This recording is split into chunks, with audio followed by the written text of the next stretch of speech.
xanuunka COVID-19 ayaa saameyn xooggan ku yeeshay guud ahaan dalka Soomaaliland. Haddaba telefishinka bulsho ayaa wax ka weydiiyay saameynta uu dhinaca socdaalka bulshadiisa uga gudbi jirtay gobolada dalka Soomaaliland, gaar ahaan u tagi jiray dalxiiska xilliga lagu jiro ciidda. Qaar ka mid ah shirkadahaasi iyagu u adeega bulshada kala duwan ee Soomaaliland oo telefishinka bulsho wax ka weydiiyay ayaa tilmaamay inuu saameyn ku yeeshay xanuunkani. Waxay sidoo kale tilmaameen inay u hoggaansamayaan go'aamada ay soo jeediso xukuumadda Soomaaliland ku aadan dhanka rakaabka ay qaadayaan, waxaana hadalladoodii ka mid ahaa shirkadda Bariga Galbeed.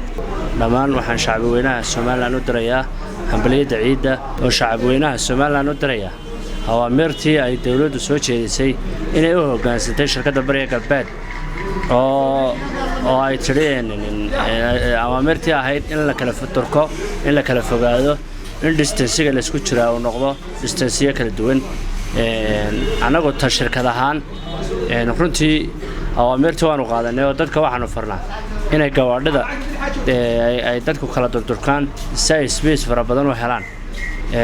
gaadhigii 60 ka qaadayay waan ugu talagalay 30 iyo gaadhigii 30 ka qaadayay waan ugu talagalay 15. runtii waxaan u maleynayaa shirkaddii waxaanu nahay kaliya ee awaamirta ay soo jeedisay qaadatay.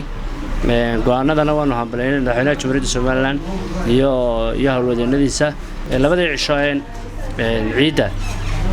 waxaa awaamirta ay dawladdu soo jeedisay waanu ku dhaqannay, waana u hoggaansanay. maanta ayay shaqadii si rasmi ah u bilaabantay. kale maantana wacyigelinta waxaan u soo jeedinay sidii hore ee shirkaddu ay u shaqayn jirtay ay ugu shaqayso dadkana ugu adeegto. Horta xanuunkan wuxuu ahaa xanuun adduunyada oo dhan saameyn ku yeeshay oo caalamka oo dhan kulli saameyn buu ku keenay. annaga ka saacad ahaan shirkad ahaanna waxaan la qabnay waxa weeyaan saameynta uu bulshada iyo adduunka oo dhanba ku keenay kulli hoos u dhac dhaqaale caalamka oo dhanba iyo Soomaaliland buu ku yimi runtii. haddana alxamdulillah annagu ka shirkad ahaan intii xanuunkan yimi awaamirtii iyo go'aamadii kala duwanaa ee xukuumadda ka soo baxayna waanu la jaan qaadnay, sidoodii baanu ula shaqaynay.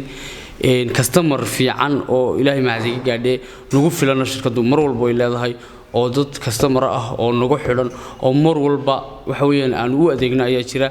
run ahaantii anagu mar walba waxaan ku shaqaynaynay inta la soo jeedinta guddigii in loo saaray COVID-19 awaamirteedii mar walba anagu waxaan ahay shirkadda ugu horeysa ee talaabooyinka ay go'aamada ay soo saaraan sidooda u hirgelinaysay ula jaan qaadaysay.